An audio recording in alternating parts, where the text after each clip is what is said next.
Welcome all to Satsang.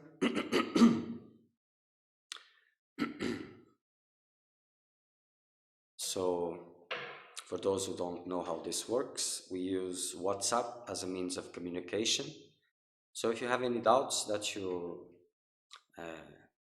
need to put, you can send them to me directly. Or if you want to ask questions about what is being said, you can also do it as live transmission goes on.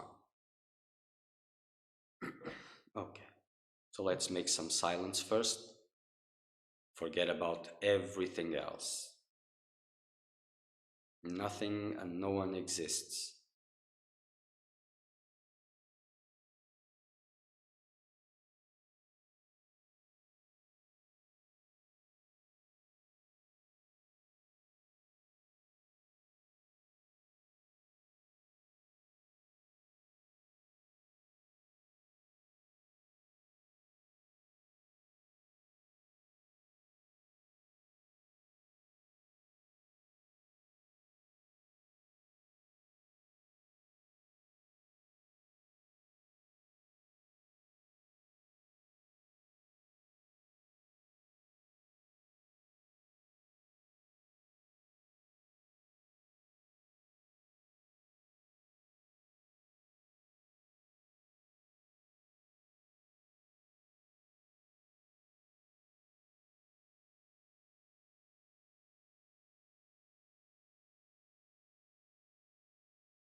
Okay.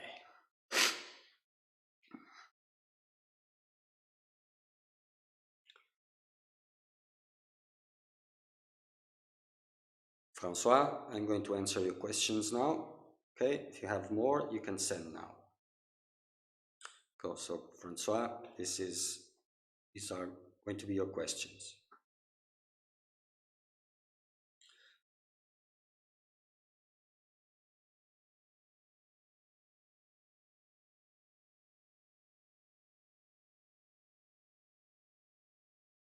Let's see if I remember where we stayed.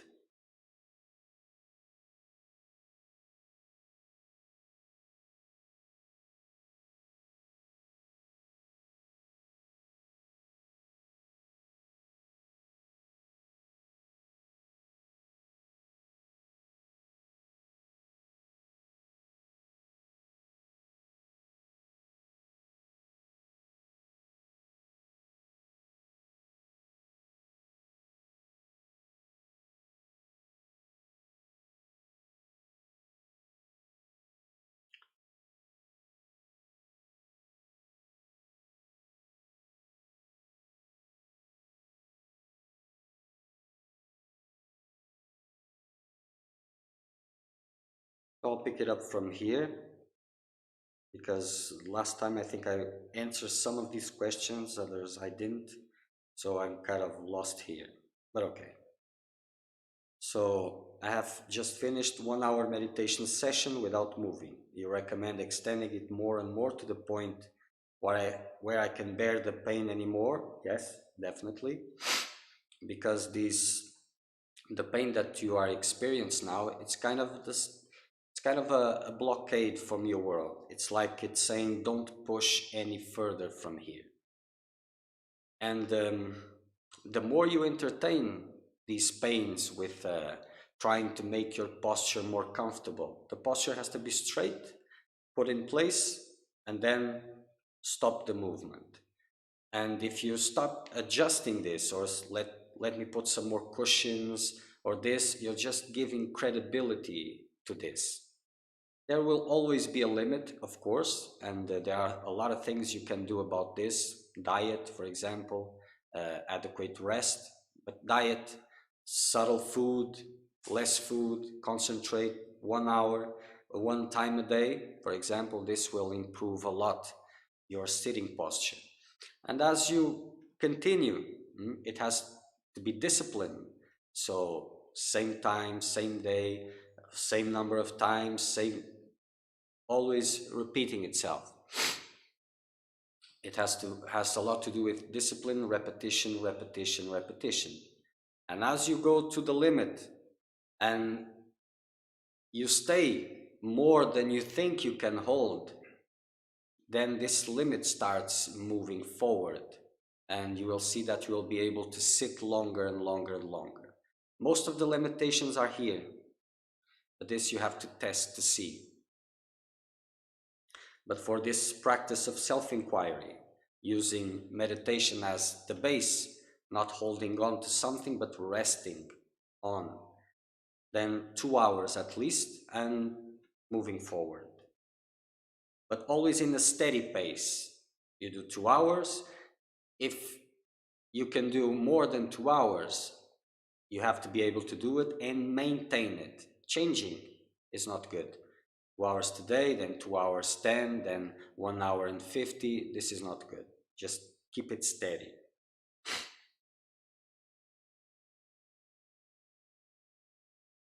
I recognize that my mind has still many preservation strategies. Does it come to the same when you say that the seeker of well-being is still there? Yes. So this is the fight that I was talking about between the seeker of well-being and the seeker of truth. So these strategies, they are very good to be observed. It is a must to see them, because if you're not aware of the strategy, you cannot interrupt it, and you will continue to feed the illusion and the center of it, which is this seeker of well-being. So it's strategies. They have to be, and what you're seeing is just a top layer, very top layer. And apart from what you're not seeing, there's a whole universe, you see? So this is why I usually say, when I'm pointing something, don't answer immediately. If it is visible, okay. If it's not, investigate more. It takes time. You can take sometimes a year, for example, looking at something, there's nothing there. Then you see little shadows that maybe they are denouncing something. And by the time you go deeper and deeper, you will see that there's a big mountain underneath. So this seeing is difficult because seeing these things is dangerous to the maintenance of your illusion. So you are the obstacle, nothing else. What you think you are is the obstacle. So to see these things is to put in danger everything which is dear. So you have to go deeper and deeper and questioning. If your mind gives you the answer, oh no, this is okay. If you take this just like that, because most of the times you need it, most of the times you are dependent on these assertions that come inside. So to see, you have to go beyond these needs, the fragilities that are behind, and everything that is justifying. And this is difficult. This is very hard work. See?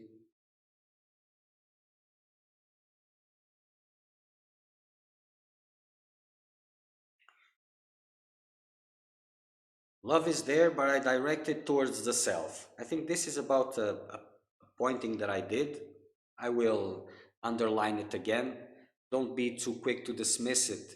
Investigate. Keep it in mind. Keep it there. And you will have big surprises. Everything is the self, yes, but everything is related to I, yes. When I is dissolved, there is no everything anymore. Question mark. Yes, it is correct, but not in the way that you imagine it. This is the question, you see? In the lines are here, the words are here, but the meaning of this, it is completely different. But these things, they are to be kept, yes, but don't wonder too much on these things, because your mind starts creating new realities. So practice goes in front. The rest, if practice is in the right place, the rest follows. Because if you start reading too much of these things, pondering too much about it, then you start creating things. So you have this concept, good, then silence. Silence, moving deeper into silence, until these concepts reveal themselves as practical experiences, whatever that means. But yes, it is true. But these days, I have heard countless of experiences that seem that, but they have nothing behind. It's just fabrications. And the mind is very good at it, very good, especially when you want to believe it. Especially when you want to believe it. Because when you want to believe it, the lie doesn't have to be very good. You just have to be willing to believe it, be in need to believe it. And when you're investing and you don't want to deal with frustration and all of this, and the preservation of that is more important, then things get created.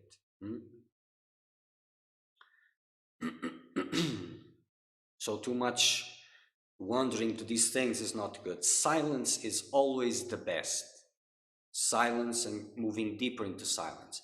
If nothing is real, so there is no point wasting too much time.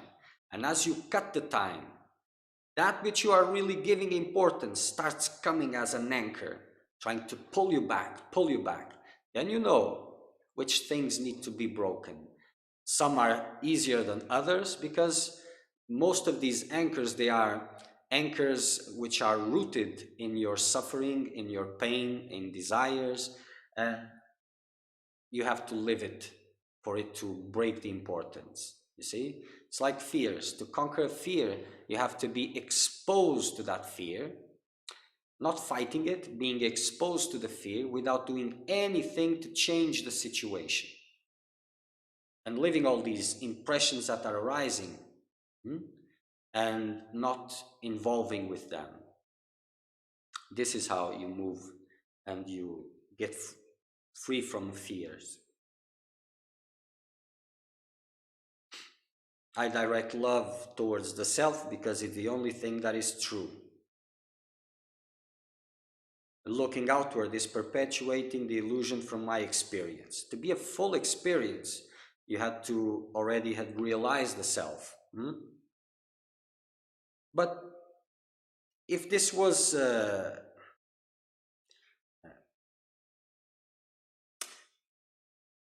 was direct guidance, this would ask for something a little bit more intense. But I leave it for you to ponder about it.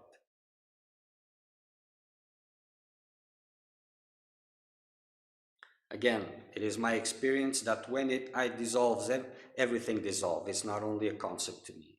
As it is only an experience, it is not absolute. So I put this in the same perspective as the other, and things can be quite different from what you imagine. But I leave this to you again. Thank you. I will push my practice. This is the best. See, concepts, evaluations, momentarily ones, they practice opens the way. I think I answered this the other time when waking up in the night from 2 to 6. Well, okay, I'll answer again. To practice will be counterproductive in the way that in the day afterwards, I'm very sleepy and I'm less alert in my ongoing practice with eyes open at work. Like I said, it's a matter of being used to it, and the nourishment that comes from practice is by far more intense than you get from sleep and from food. And the more you eat, the more you have to sleep, because sleep is very linked to eating habits. So the less you eat, the more you concentrate it in one meal or less meals, less need you will have to sleep. And you'll get used to it, and it will be the best time of the day. I mean, at work, I do real work to abide all time. I realize that food is taking a lot of my energy. I want to eat less, but I will need to discipline myself.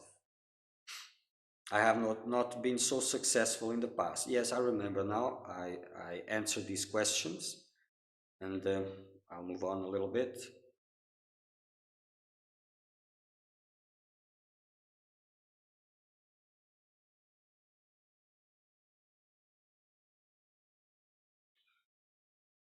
So everything is the self, yes, but is my experience that the highest truth is that there is only one self. Yes, these are concepts, but pointing towards a living reality. As long as they're everything, there is a me. When the me dissolves through practice, only the self remains, and there is no more any differentiation. So this introduction, what is the point of it? This I leave to you. Again, my love is not excluding anything. Love can come towards everything, but this love is limited and comes and goes. But depending on the situation, it can improve by far, but there is no room for this yet. I just see that it is only when love is directed inwards that this solution happens. Therefore, this is where my love is directed. So this direction of love inwards, does it have anything to do with this experience of love outwards, coming and going? Because if this is about relations or something like this, it is the nature of it. But there is something else, but there's no room for this yet. But you see, the best attitude that a seeker of truth must have is the attitude of a seeker of truth. And in these words, if you investigate a little bit, and I say a little bit because I want to leave room for you to identify it, and we're not in this, there's no point in direct pointing, you see, but the attitude of a seeker of truth is the attitude of the one who is learning. He is asking and he is learning. And there is a lot of justification and explanation. My English is not that good, but a lot of explanations. So when the mind comes to the point that learning, listening is by far the most important, then because behind these explanations, there's a whole world arising. And this will be good for you to be able to see, because if you see it, you can do something about it. And this question of love, my friend, there is a lot to be seen, a lot to be seen. But each one in its own time. You ask why I direct my love towards the self. Because it's easier, because it fits in this self-concept, or because it is really at this level. It's really at this level. It is not more easy to direct my love towards the self. I can direct it outward also. I just don't see the point of doing so, as I have explained before. The self is not a concept, it is direct experience. Thank you for the clarification. Now I feel much more relieved. If you want to reflect about these things, you say that that guidance is not there. How do you know? If I didn't know, I wouldn't be sitting here. I have been guided by the teachings of the sages for a long time, and they have led me to the real inner master, the self. So why are you putting questions here? You see? So this is not to make you feel uncomfortable, but to open an opportunity there. And the walls that are coming up from before we started, you started sending questions, and I send the answers, and a little bit of touching in soft spots. These walls, these reactions are started to come and increasing. But I leave this to you. So if guidance is there, there's no point in asking anything else to anyone, because guidance is direct. There's no need for anything else. Nothing else. If there is, maybe things are not the way that you need to see them. But like I said, I leave this to you. So how to deal with drowsiness while practicing? Should I answer this question? Why isn't the self giving you this guidance and this clarification? But I will answer it, okay? So, drowsiness. You see, as you try to really intensify your practice, you will see that your world will start rebelling against you. Everything will start coming. Drowsiness, sickening, all these things. You have to go through these things to struggle from where you stand. Of course, you can do a lot of things. There is a lot of disciplines, and I think you asked something about these disciplines before. This that could help meditation. And one of these things is the cold shower, the not very popular cold shower, see, before meditation. As you wake up, your energy is like a blah, and you feel heavy and sleepy. This is the condition of your energy. If you take a cold shower, then your mind gets very alert, very steady. So you just buy a cold shower, you spare like 40 to 50 minutes of meditation that would take just to put your energy like that. So it is very good. Also, it can take a little bit of this drowsiness if I'm understanding the word, because, well, it's not my native language. Um, and the best part of this cold shower, for example, is that you can practice your self-inquiry also, and sharpening a tool which is very important, which is steadiness of the mind. Again, you see, a cold shower is a very intense experience. As you move towards the water, which is coming down, your stomach gets loaded with impressions and the rejection of it, and your mind gets really agitated. So keeping a steady mind during that experience, and you go slowly under the water, and you wash yourself slowly with all these intensities going around. And then you take your time, you don't hurry things, and then you get out again. So this will make you stronger when these inner agitations come, plus health benefits that are there.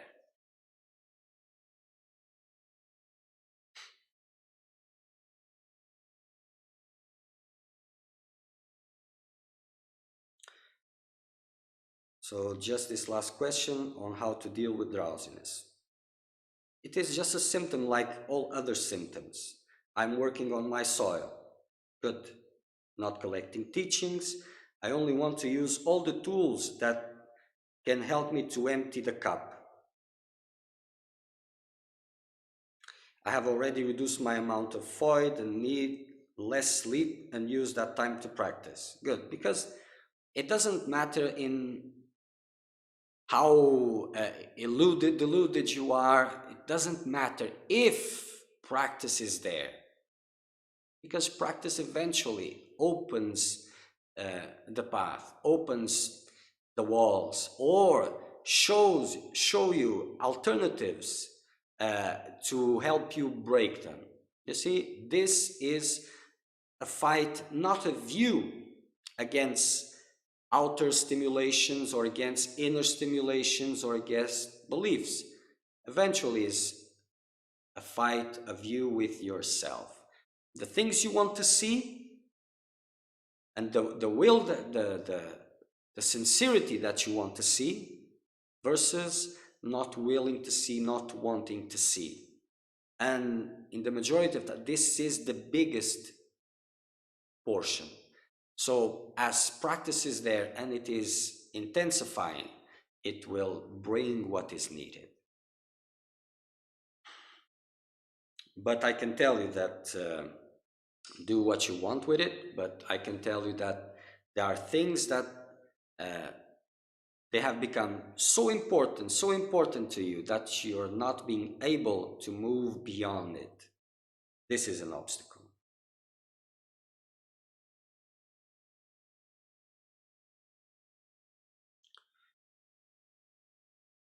So I have already reduced my amount of food and need less sleep and use that time to practice. So like you see, like you saw, you asked this, answer was given, you tested it, and you've seen it. This is the way it goes. If you just stop and reflected about it, you wouldn't have the experience, direct experience. So this is the most important with every teaching. They have to be tested in a practical way, not in a mental way. Maybe one more. I'm not used to this upright posture and my head seems to move backward, which creates a lot of strain in the neck.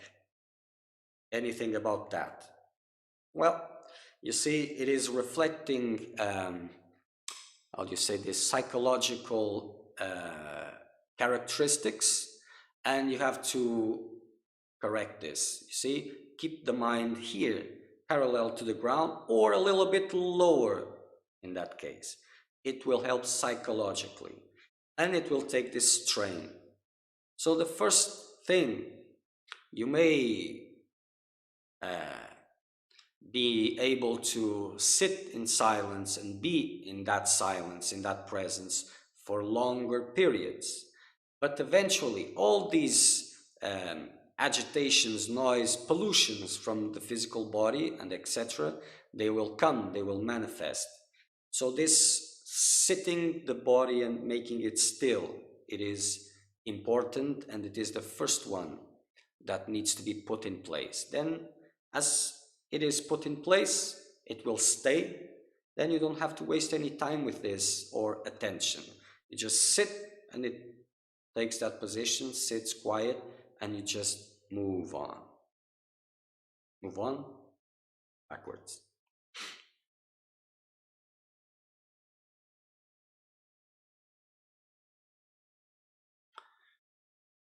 I think there's one question here.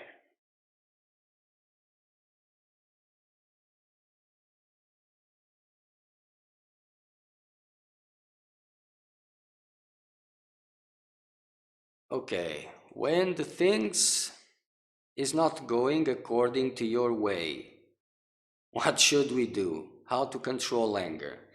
Well, this is a question that has a lot of misconceptions in it. So many that I would spend 1 hour just explaining them all.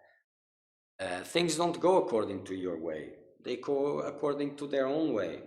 So at an understanding point of view, maybe it's not wise to try to control things. And anger will arise because there's the belief that if you control things, well, then things will go your way. If they go your way, then you'll be happy. But happiness doesn't come from control of anything. It comes from letting go of everything and knowing who you are. Synonymous, more or less. So anger is not controllable. It is not a root thing in itself. It is just a symptom. Behind anger, the real thing that can be removed or that can be allowed to go away is sadness, you see? So anger comes as a way for you to protect something which is fragile inside of you, and behind it there is sadness. As this sadness gets out, removes, then peace can be there, a little peace. Happiness is a different subject. So these difficulties in life, they are inviting you for a deeper reasoning, for a deeper questioning. They're inviting you to see what is life? What is the meaning of life? How do these things work? So you're trying to push your agenda without knowing anything about the game that you're playing. So how far can this go? And for these little things, there is a lot of wisdom available, but all of this is based on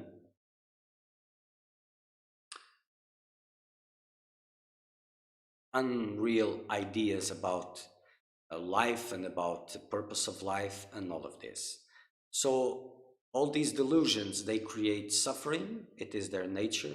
And suffering is the last blessing. The one, if reason cannot take you from delusion, suffering will help you move out of it eventually.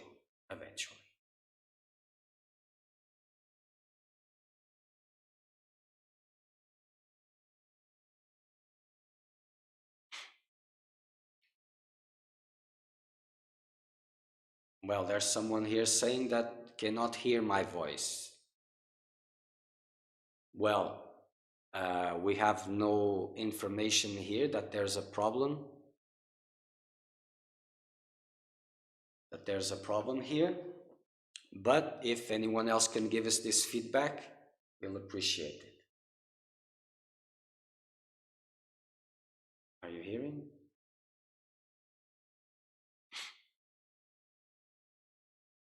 Who was Ashtavakra? Great soul, great soul.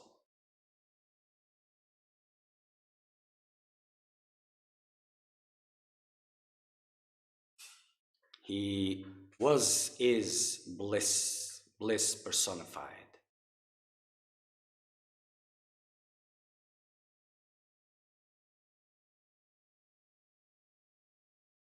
That's Ashtavakra.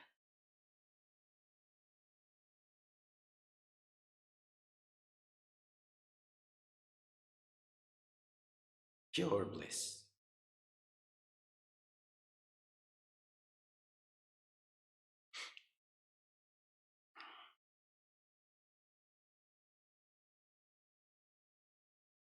Any problems with the audio?